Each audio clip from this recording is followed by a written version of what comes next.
Hello, the name's Ulysses, and I hunt monsters for the government. And I don't mean people. Vampires, zombies, demons, werewolves, hell, even a Wendigo. You name it, I've encountered it. Anyway, a little background on me. I was born in the bayous of Louisiana. I hunted gators for most of my life.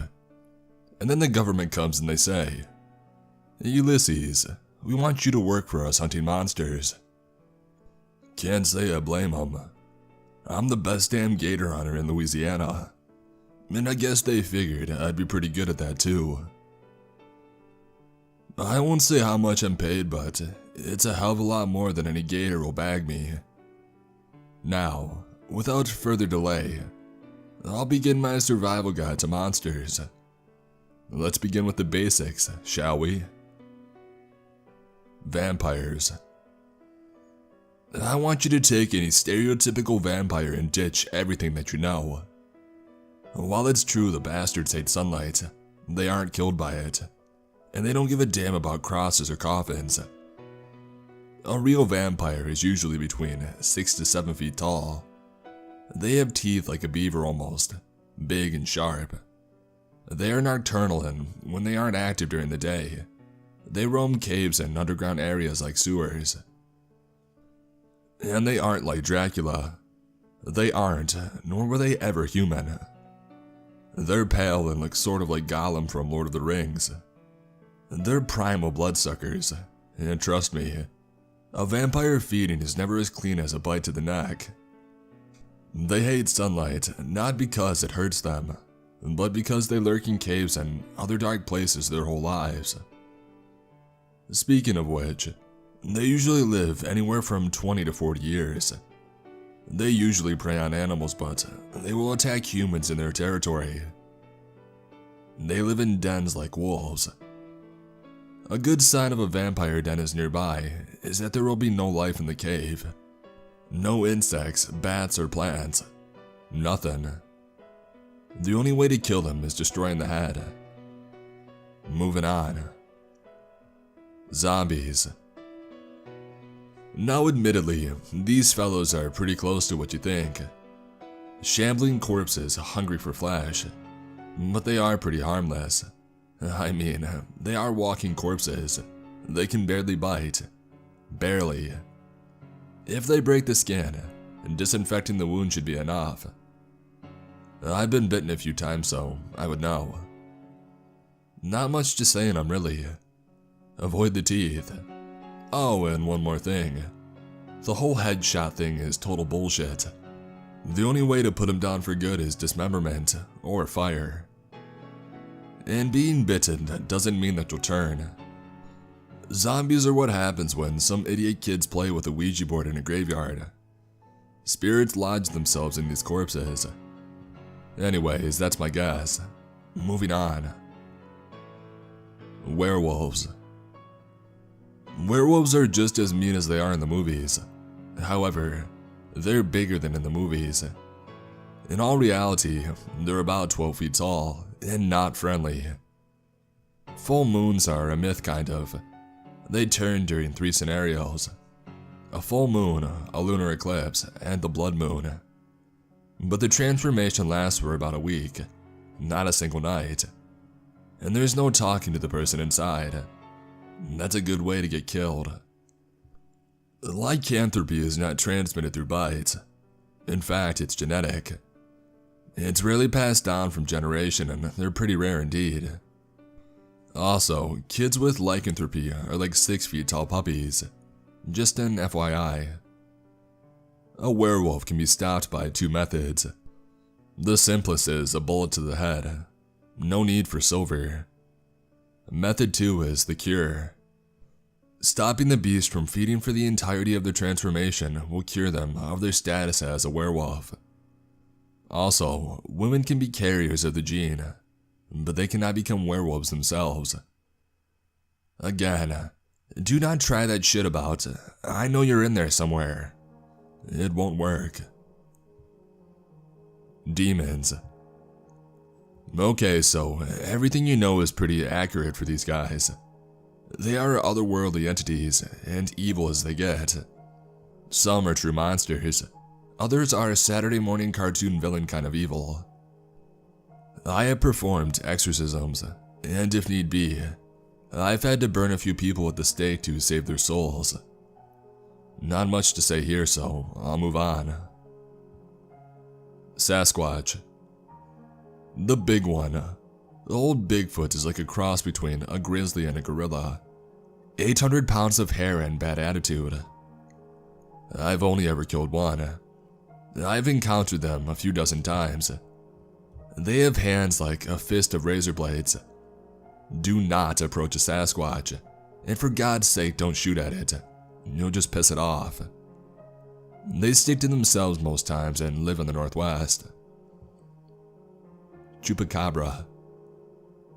You remember how I described the vampires? This is their canine cousin. They're not very friendly and sometimes can be found living in the same dens as vampires. They can be tamed, but I wouldn't recommend trying it. The average chupacabra is about the size of a German shepherd. They have no hair or pigment, and they can bite as hard as any gator I've encountered. A shotgun can put them down though. If you encounter a pack of them, stick your head between your legs and kiss your ass goodbye. The Devil. I met Old Scratch a few years back. He's actually not a bad guy. I mean, he is the Prince of Lies and Darkness and Evil and all that shit. But he doesn't make deals for souls or anything. He really just kind of floats around existence, tempting people to sin. Cheating on spouses, murder, and so on. He doesn't care for it, mind you. It's just the influence his presence has.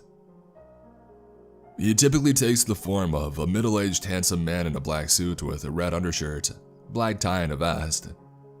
He might also take the form of a woman in a blood-red dress. The easiest way to tell the devil is no matter what form he takes, he has a scar on his left hand, a snake tattoo on his forearm, and burn scars on his back. He doesn't even try tempting me anymore. I think he sees me like a therapist. When he's off the clock, so to speak, he's just kind of depressed. The demons do all the possession and stuff. He just kind of wants to be rid of it all. Anyway, that's all I've got time for right now. These are just some of the basics. And so, you know what to do if you encounter one of these guys. Welcome back to my little survival guide. This time, I'll be covering some of the lesser known creatures and monsters that I've dealt with. Urban legends will also be addressed. So here we go with a continuation of my guide to facing down life's little shit shows. Skinwalkers. The shape-shifting assholes love to inhabit the western parts of the states. They usually take on the form of a wolf or a jackal with a human face. They can mimic any voice, and I think they read minds too. One once imitated my own mom to mess with me. The bullet that I put in his head didn't do more than stun him, but they hate wrought iron. I know that because I impaled him with one and he didn't get back up. I'm saying he, due to the fact that it had a man's face. Anyway, they seem to be vulnerable to wrought iron. Moving on. Wendigos. Skinwalkers and Wendigo are often confused with each other from a perspective of culture, but they're distinctly different. Wendigos are actually similar to real vampires in appearance, pale, gangly big teeth, but their head is misshapen and resembles a deer or a cow skull with antlers. They have a mane of black hair down their backs, and fingers with claws like a switchblade. They're loners and they eat flesh.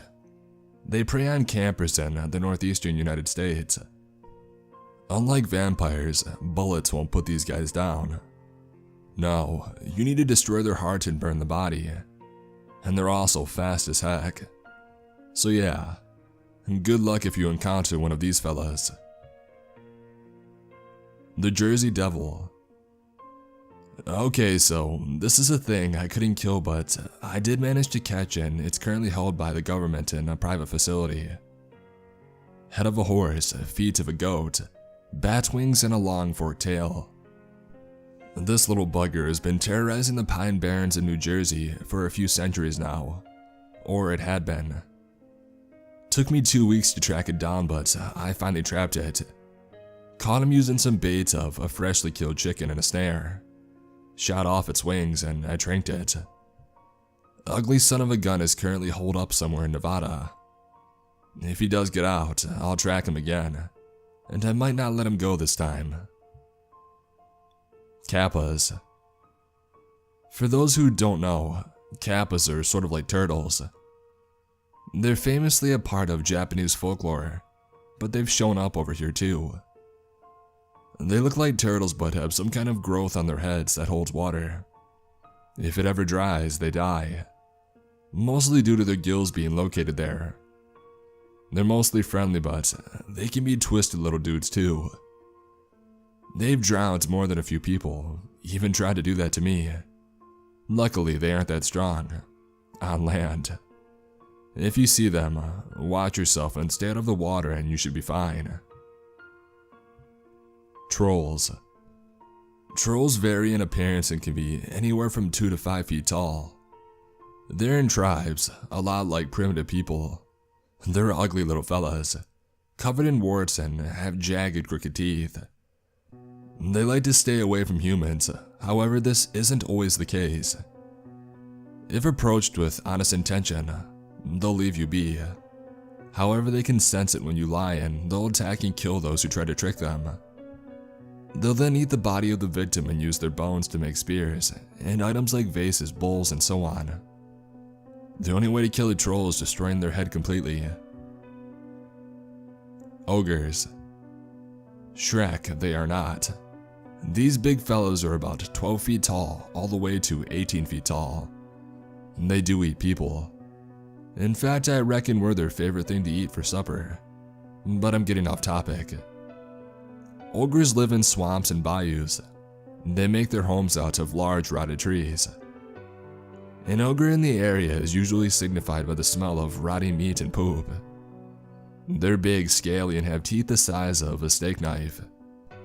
They're usually green, blue, or purple, and scaled, but this varies by the area. Do not approach an ogre den. They'll kill any trespassers on sight. Banshees. The loud ladies are some of the nastiest and most evil creatures. They can kill you if you're in earshot of their scream. Well, kind of. If you hear their scream, they know it. And when you're sleeping, they creep in your house like a mist, and they'll suck the life from your resting body. It'll look like a heart attack. Banshees hate mirrors, don't know why but they do. And they only come if you hear the scream. If you don't for whatever reason, but we're still in earshot, then it won't realize that you were in earshot.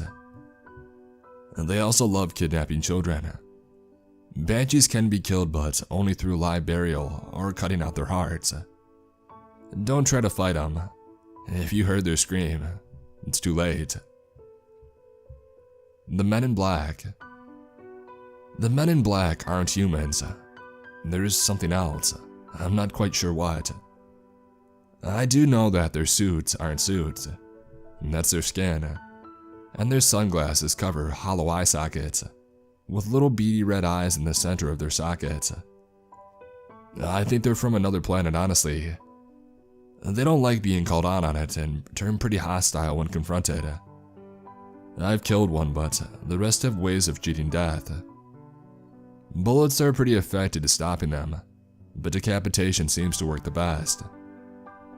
The government don't like him and have a kill-on-sight order placed on him. Now, I would like to change pace a little bit. I figured you would like to hear about one of my encounters, so I'll tell you about my first run-in with a vampire. I had heard about a bunch of animal attacks where the victims were drained of blood.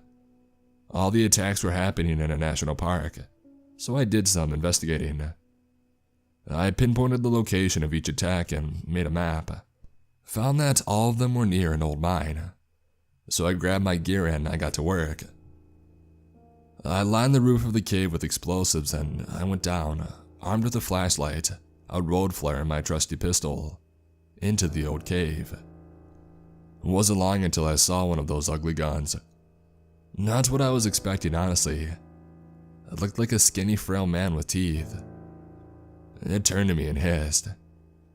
I was spotted, naturally, and the rest started running towards the noise. I pulled out a flare and I held it towards the monsters. They all scuttled away from the flare. I ran out of the shaft and I blew a shot. Unfortunately, one of them got out, and instead of turning to dust like I had expected, he jumped on me. He started biting at my neck, but I stopped him by shoving the flashlight between my neck and his jaw. I kicked it away and it jumped at me again, but before it could land, I blew its brains out. Grabbed a knife from the back of my truck and I took the thing's head off. Figured it would make a nice trophy. Looping back to more creatures. Goat Man. This ugly gun and his kin can be found in Maryland, and yes, there is more than one. They're smarter than most monsters that I've dealt with. They're capable of using axes. I have a pretty nasty scar from my run-in with the Goat Man of Beltsville. I took his head after chopping it off, and while I didn't see any more, I've heard of more sightings since I had killed the thing, so I can only assume there's A, a copycat, or B, more goat people. Either way, they're stronger than any man, but a simple decapitation seems to do the trick. Oh, and don't kick them in the groin. They do not like that. In fact, let me go off course for a second. I figured that you all enjoyed my little story about my vampire encounter, and so you would like to hear more of my work. So from now on, I'll be including my experiences with each entry in this here guide. Sounds good? Okay. Here's my story about the time that I hunted the Goat Man of Maryland. I was still new to this whole killing monsters thing, and to be honest, I expected this Goat Man to be something like a Scooby-Doo villain. I mean, a half man, half goat. It's stupid. When I got to Beltsville, I asked the locals about the Goat Man. Most of them just passed it off as a ghost story, but some swore that it was true. It was said to hunt in the woods near Fletchertown Road. I went out to the woods and, thanks to me working for the government, closed it down. And then I set up traps all along the road, set up a stand in a nearby tree. I must have been up there for a good few hours, because I was woke up by the sound of a bear trap snapping shut and then a roar, like a pissed off gorilla. I grabbed my gun and I went to the scene. Sure enough, there he was, the Goat Man. He looked an awful lot like Bigfoot, about 7 feet tall and covered in hair. It had the head of a goat but with long sharp teeth. With no effort it seemed, he pulled himself free. He turned to me and he snarled. He raised his axe and swung it. I ducked just in time as it sunk into a tree with a loud thwack. I unloaded a clip into him, but I reckon that just pissed him off because he swatted me like a fly. He grabbed his axe from the tree and came at me again. I rolled out of the way as the head of the weapon landed near mine. Using my instincts, I kicked him right in the jewels.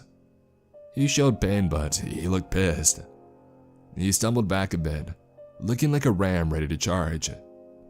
And he did just that, and I shot him in the back of the head. I heard the loud woodcutting axe drop to the ground and I dove for it. Grabbing it, it was heavier than any axe I'd ever used. It wouldn't stop me though. I swung it and I heard a thud. 2 actually, as the Goat Man's head fell into my lap. I breathed a sigh of relief. Guess it wasn't a hoax after all. I threw the ugly thing's head in the back of my truck and radioed in for a pickup of the body. It's currently stuffed on my wall, in case any of y'all are wondering. Anyway, on to the next ugly. Sirens. Now admittedly, I've only ever encountered a few of these ladies. They aren't just sea creatures either. They're more like a stereotypical vampire. They lure men in before showing what they really are, and dragging them to the deep. Underneath the beautiful exterior is one ugly son of a gun. Basically, she has all the teeth of an anglerfish and the face of one too. However, just like the goat's men, a simple decapitation will kill them. My first time seeing one of them was down in Louisiana. I was in New Orleans investigating a bunch of dead bodies washing up on the beach. They all had chunks bitten out of them. First, I chopped it up to sharks or maybe even a gator, but the bite marks were too spread out for that either. Too clean too. I did some digging and I found out all the victims loved them some woman of the night, if you know what I mean. I started investigating every brothel and whorehouse in the Big Easy. I pinned the siren down to a specific one, owned by a Madame de Sade. Only problem is this wasn't just a brothel, and there wasn't one siren. It was a siren den. They would lure these poor fellas in. Their brothel was near the water, so it was a perfect honey trap. Yes, I'm looking for some fun if you know what I mean, I said to a pretty young receptionist. She winked and said, "Sure thing, honey."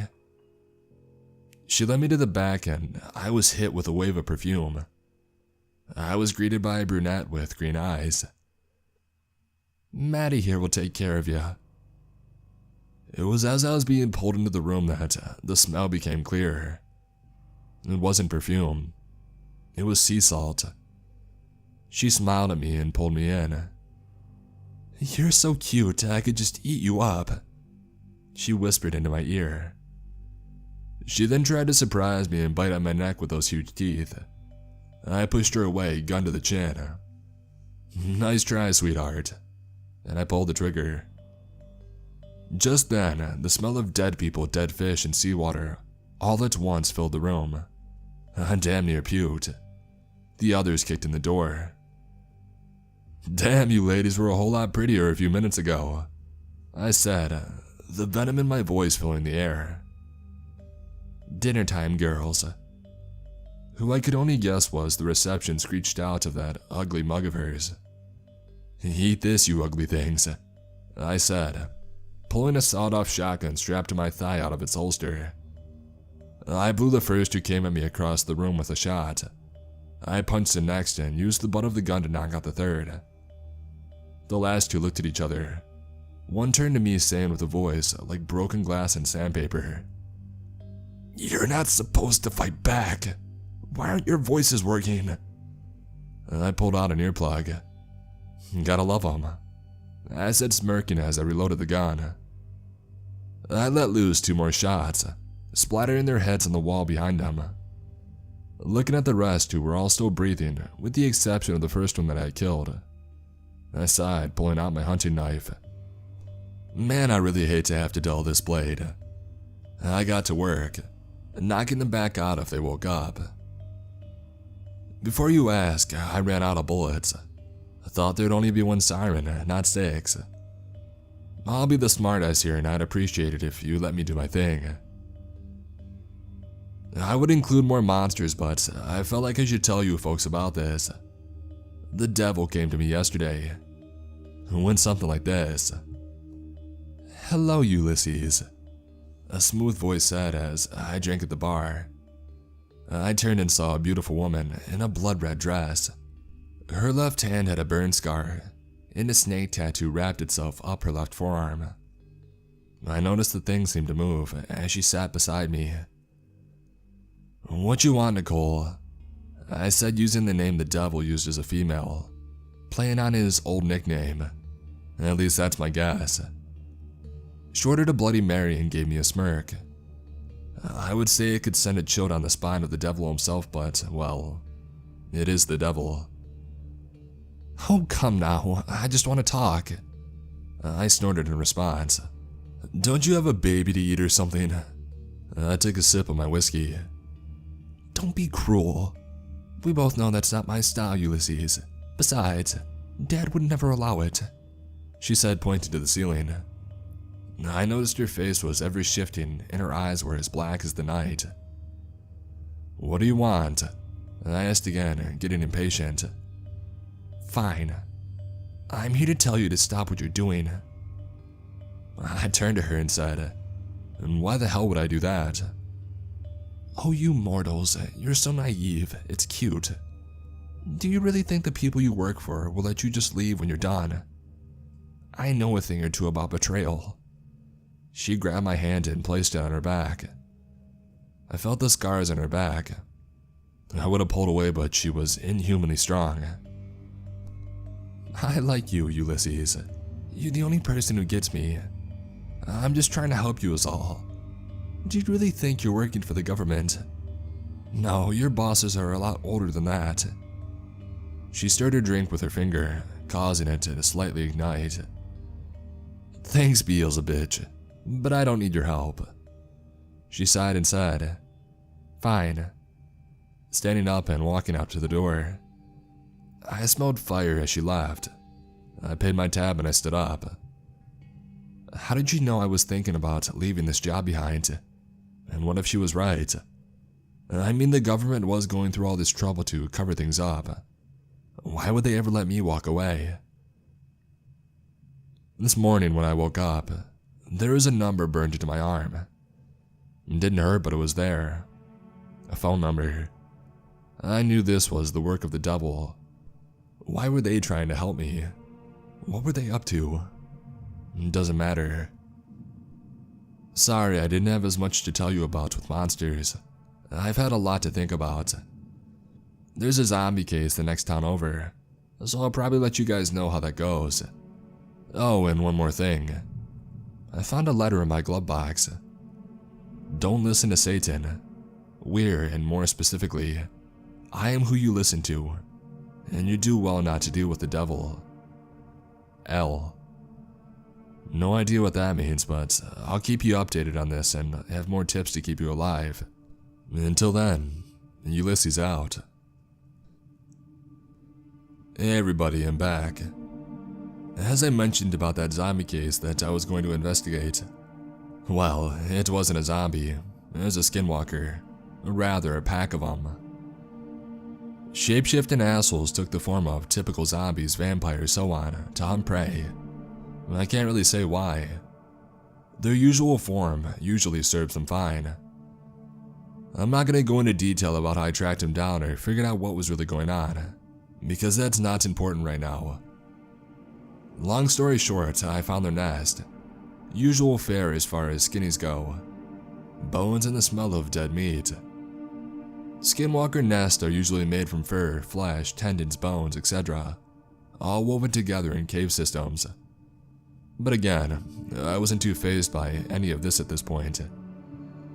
It was what I found that threw me off. There were dozens of corpses. Skinwalker corpses. Another hunter maybe.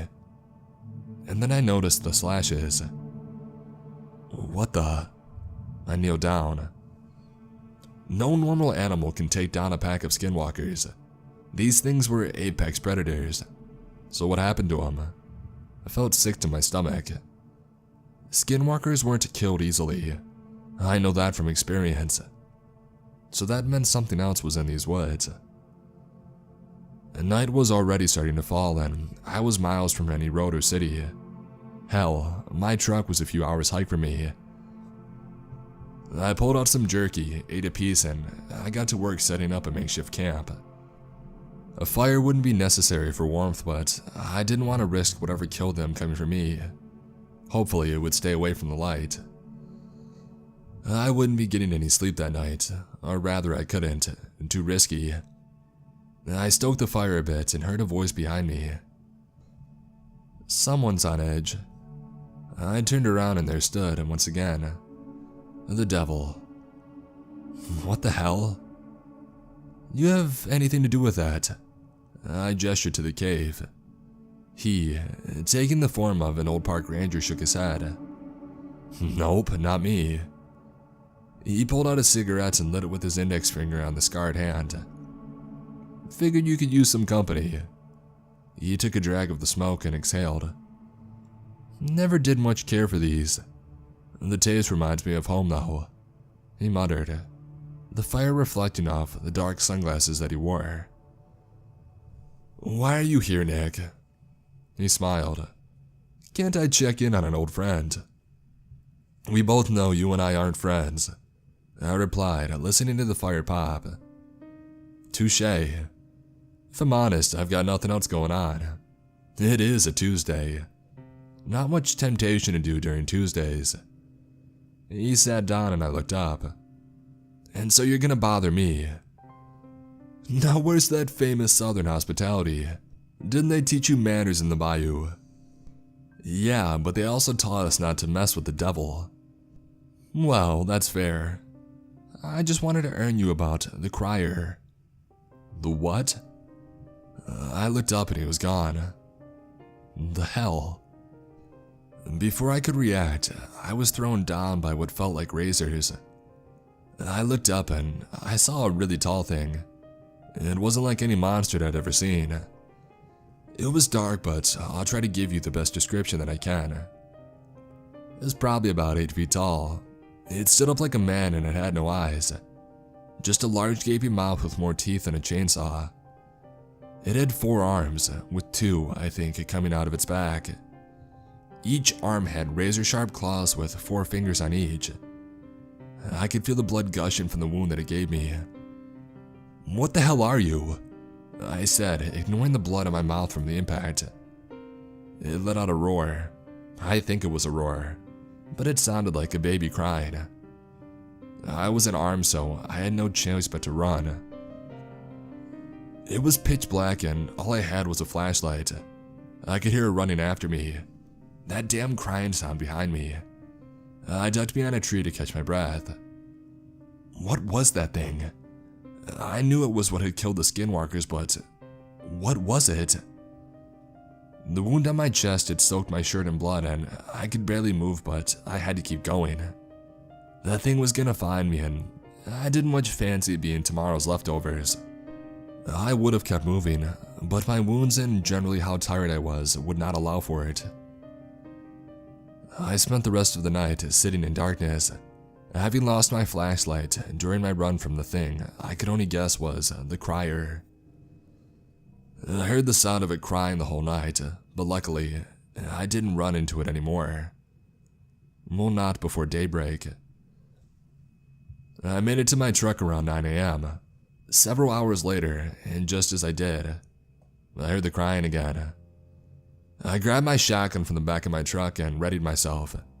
Everything hurt, everything, but I wouldn't go down without a fight. It crawled down from a tree like a spider in front of me. It swiped at me and I moved. I kinda regret that looking at the huge slashes in my truck's door.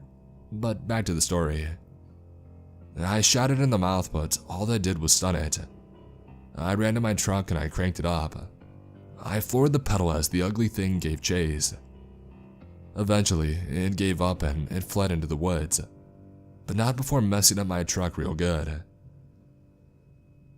I'm in the hospital now. Luckily, they let me keep my phone. I told my superiors about my encounter and they said they didn't have any record of anything like that. So what the hell was in those woods? And why is it just now showing up? Did Satan have something to do with it? I couldn't be sure. If he did, why warn me about it? I'm leaving this hospital ASAP. I gave a cover story of a bear attack. My bosses are sending in a team to hunt that thing. There's no chance in hell that I'll be joining them. I'm no coward, but I've always said there's a fine line between bravery and stupidity. Anyways, that's all for now. Ulysses out. Hey everyone. An update on my life and the situation that I found myself in. The team that entered those woods in hunt of the crier, they didn't come back out. At least not all of them. Satan is showing up in my dreams now. They keep hinting at something bigger at work. I'm not sure what old Scratch is getting at. I'm in a hotel in bumblefuck nowhere. It reminds me of home, honestly. I haven't heard from the bosses in 3 days. I have a hunch about something in the area, but since I don't have any new updates for you folks, I figured I would share a story. So after thinking about it, I figured I would tell you the story of my first encounter with the Men in Black and the West Virginian Mothman. I've heard some stuff about the Mothman in the old ordnance works near Point Pleasant, West Virginia. Figured it was worth looking into. And so I set out one night to the site. As I got closer to it in my beat-up truck, a black Cadillac with tinted windows began following me, a few hundred feet behind me. I ignored it mostly, but when I stopped, at a point I judged suitable to hike the rest of the way, so did it. 2 men in black suits stepped out of the car. They had fedoras and pitch black sunglasses. They were way taller than me, about 6'6" each. Their skin was pale, almost see-through. Their lips were completely void of color. "Excuse me, sir. This is a restricted area," one said in an emotionless voice. The other nodded, grabbing my arm. I shook it loose and said, "I work for the government," spitting the wad of tobacco in my jaw. The man who grabbed me's hand was cold and a little slimy. "This is a restricted area," he repeated, stepping towards me. He got a little too close for comfort and grabbed me roughly. I responded with a punch right to his jaw. It hurt me more than him, felt like punching a freaking wall. I knocked off his glasses though and hat. His head was devoid of any hair, and his eyes were hollowed sockets with little red beady eyes. They had a faint glow in the night, like lightning bugs. He said in unison with the other man, who stepped closer as well, "You are trespassing on government property. Leave now." He shoved me into my truck, leaving a small dent in his wake. I took my revolver from my side and I put it in his face. "I don't know what the hell you are, but you have about 5 seconds to back off before I put a bullet between those beady eyes of yours." That's when the thing smiled, an inhumanly wide one. It got closer and I followed up on my threat. I put a bullet right between them, but it just sat up like freaking Michael Myers.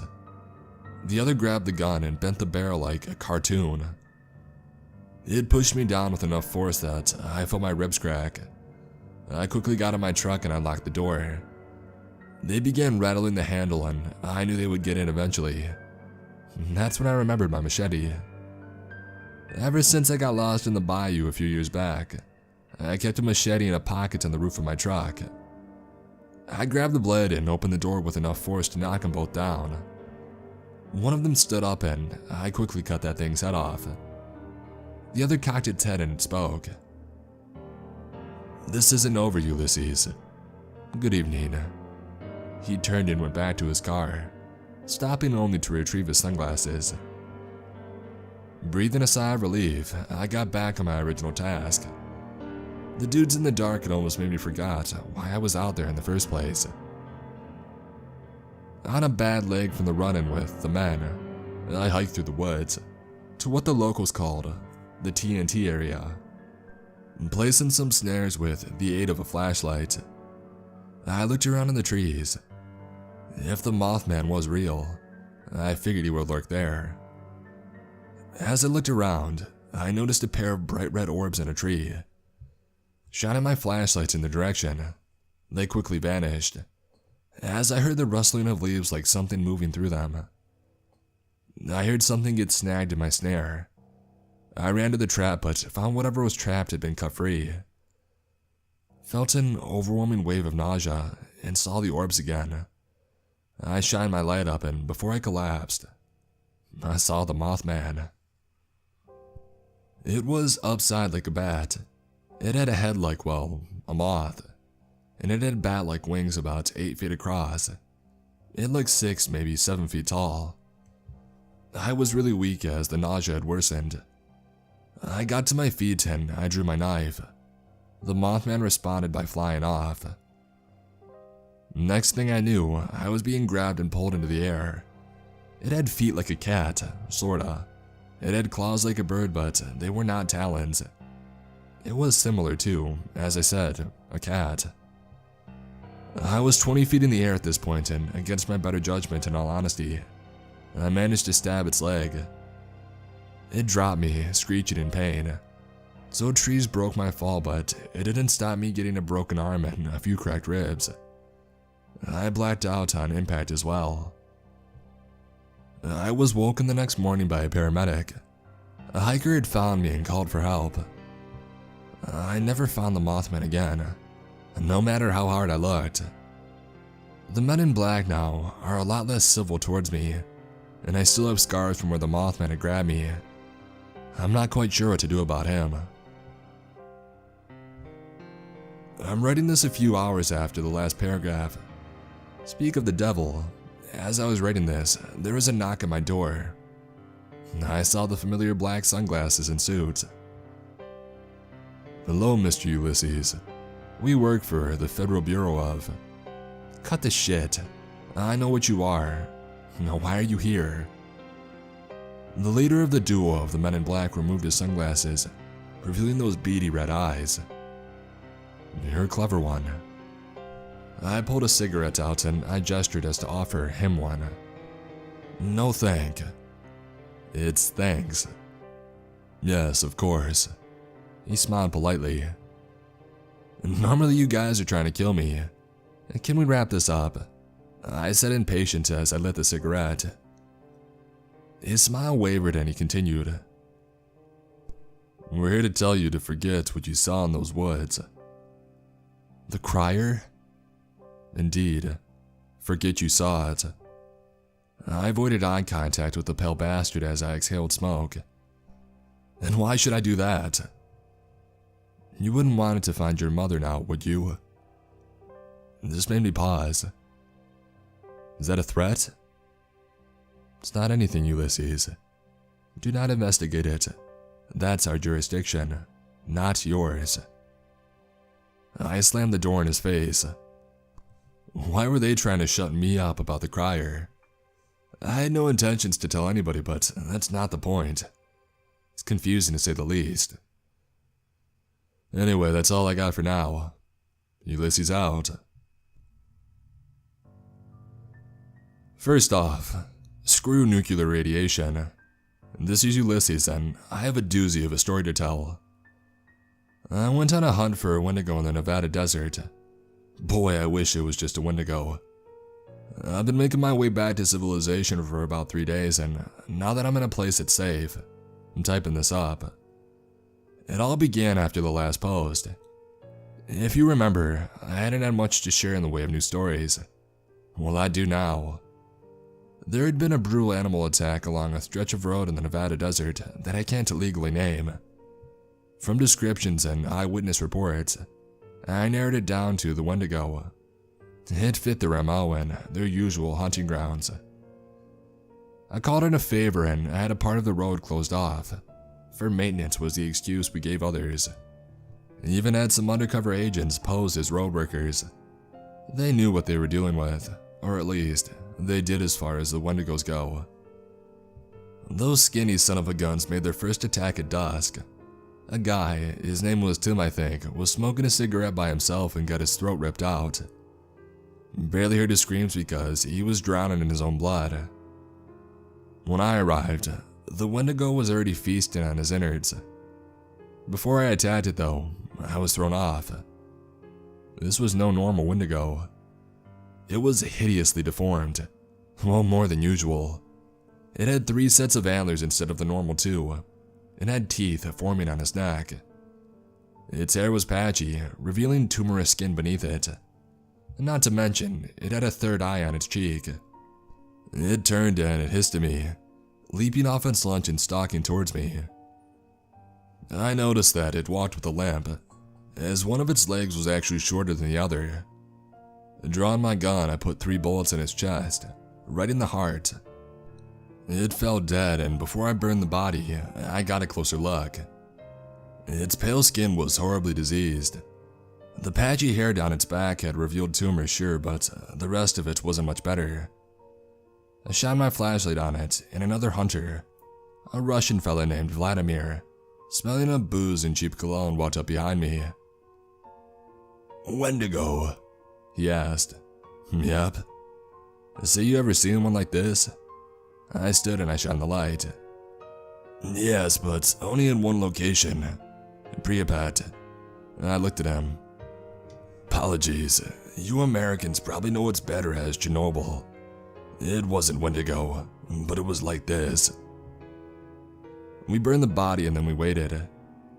There could have been more Wendigo in the area, and the smell of their brethren burning's carcass would likely draw them in. Sure enough, within an hour or so, I smelled rotting meat.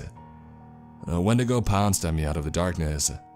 It was much bigger than any Wendigo I had encountered, about 7 or 8 feet tall. Its teeth were horribly rotten, with several poking out of its gum line. I shoved the skinny thing off of me and got a look at the full beast. It had 7 fingers on one hand and 5 on the other.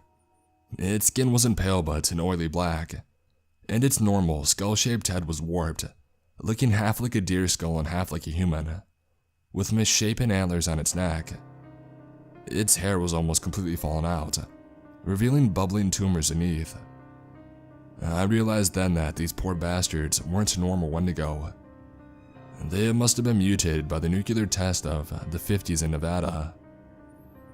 Whatever the case, it didn't look happy with me. I fired off 2 rounds into its heart, but that did little more than to stun it. It ran at me again. I quickly drew my knife as it tackled me to the ground. It bit a chunk out of my shoulder, but before it could do more, I plunged my knife into its heart. I pushed its now limp body off of me and covered it in gasoline. As it got ready to light the match, I saw another watching out of my eye. It was about the size of a child. I had taken to calling young Wendigos Wenleys. They weren't nearly as vicious as their parents, but they would be when they got bigger. Just like the rest, its skin had tumors. It feebly walked towards me, sniffling at the fallen Wendigo before me. It looked at me with the eyes of an intelligent creature, but it was still wrong. It looked like it had a nasty case of scoliosis, and its spine was bent all out of shape. It had a thumb growing out of its forehead, and far too many fingers on its hands. Sighing, I reloaded the pistol, and I put a bullet in its chest. As the bodies burned, it dawned on me that these guys were probably in a lot of pain, and they were doing what any animal in pain did: lash out. The Wendling had probably been impaired as far as Wendigos go. And no, I'm not using that in an insulting way. There's no way its brain was fully developed. Radiation had clearly mutated these poor things. Insert some shit about man being the real monsters here. I called to confirm the Wendigo sightings, and was told to stay put with the rest of the crew until daybreak. I saw Vlad getting shit-faced, and I decided to join him. After a few hours of drinking, we suddenly heard a scream. I ran over and saw a pack of mutated vampires having descended on the camp. Unlike the ones I had encountered previously, these guys were completely blind. Their eyes were milky white. Some had dislodged jaws like snakes, and others had eyes growing out on their torso, milky white as well. Their skin were varying shades of black, gray, and blue. Their teeth were more like barbs than regular fangs, but they were vampires regardless. The feral bloodsuckers circled in on me, and I honestly almost shit myself. Like I saw my life flashing before my eyes. Vlad ran through the pack, splitting them like a Red Sea with an improvised torch using a bandana, a stick, and vodka. The creatures, sensing the heat of the flames, hissed and backed up. Ugly things. I heard him curse to himself in Russian. Did I mention I picked up some Russian for my travels? Needed something to do on the long drives. Ulysses, stay close to the flames. Even when blind, these frickers hate it. He skewed them back as we made our way to the truck. Every time we got one too close, he scared it away with his torch. We got in the truck and locked the doors, radioed in for some backup. Too many for just us to take on. We kept the lights on all night. Neither of us slept. The battery died before sunrise, but I think they forgot about us. They never left the truck though. They banged on it, crawled on it. When the sun came up, they scattered. We took the opportunity to hightail it out of there. We had walked down the empty stretch of road for 3 days. And when we got back and radioed in, we found that a call for backup had never come through. We kept the fires burning hot during the night. The mutant vampires were still out there, and there was no telling how big their colony was. Right now, I'm in some shitty hotel in Reno.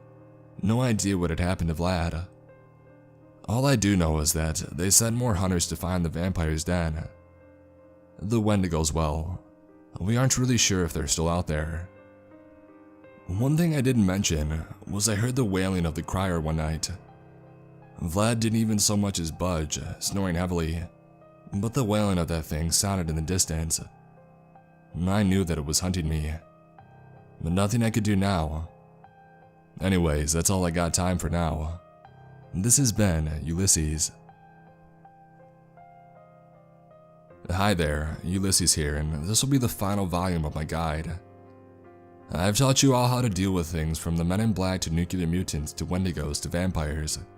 But today is our final lesson. I'll teach you how to deal with the most dangerous of them all. This monster knows no mercy for others of its kind or its prey. Dozens have fallen to them. This monster, of course, is the one we call man. You see, while all of these things kill man, they do just what comes natural to them. We're the ones hunting them to near extinction. So today, we learn how to best man. But first, a story. After the nuclear vampire incident, that would make a great band name. I was put on leave, as was Vladimir. The bosses didn't like the idea of radiated mutated killing machines in the Nevada desert, so they sent in a death squad to clean up the mess. And that's when it dawned on me. See, these things were not pleasant, sure, but we made them that way. They were just defending themselves. We made them mutants. Did I ever tell you that I actually had a partner? Dude was a vet of this business, went by the name of Helsing. Went missing not too long ago. Investigated some cursed channel or something. Not important. I'm rambling, aren't I? Back to the story. After the job in the desert, I started having dreams. Vivid ones. A voice from a pit speaking to me, and disfigured men, looking like they were fused together. One of them, who wasn't fused to anyone else, had a really messed up back. The rest seemed to be gathered around him. "Find me," he spoke, and then kicked me into the pit. I didn't die though. Instead, I found myself face to face with something. It stood like a man, but its face was a mass of writhing vines and thorns. It took a branch like a finger, and grabbing my arm, carved coordinates into it. It spoke like 1,000 voices at once. "Find us." It was then that I woke up, my knife in my hand.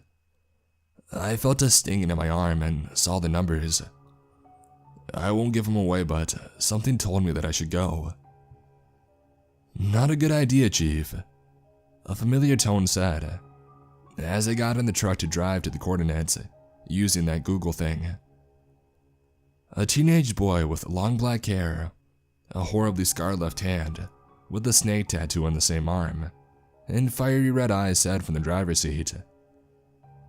"Let me guess, one of yours," I said, looking at the devil beside me. "No, actually. I don't know what the hell it is, to be honest, but trust me, you don't want to go to those coordinates. You won't come back." I raised an eyebrow and I said, "Oh, screw off. You're literally the Prince of Lies." He sighed, and with a puff of smoke, he vanished. When I arrived at the coordinates, I found a hatch. Nothing fancy, just a hatch. It was padlocked shut, but a few hits from a sledgehammer fixed that. Climbing down the hole, which had a ladder inside, I noticed old blood covering it, not to mention body parts. A faint moaning from below. I heard the hatch swing shut, I climbed back up, but I couldn't open it. The thing couldn't be from the inside. Shining my flashlight around, I hit the bottom of the ladder. The first thing I noticed was the smell of death. Rotting, bloody flesh, like something had been dead for a while. The halls around me stretched on for miles, it seemed. The faint hum of dying fluorescent lights filled the air. I wandered down a series of hallways for a bit, with no real destination. I stopped when I saw a room full of medical equipment. Experiment Chamber Number 1. A sign next to it said. I walked in and I shined my light around the dimly lit room. Papers and blood were scattered about.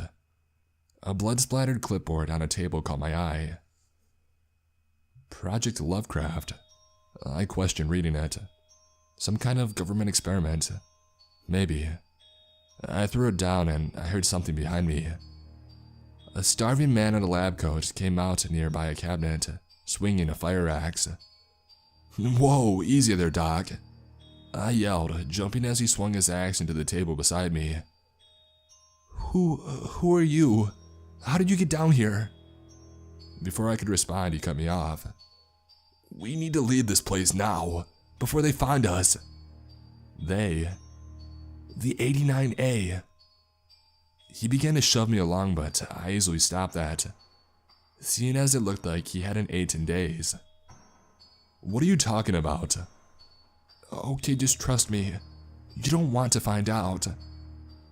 And just then, a hand scuttled in. He froze.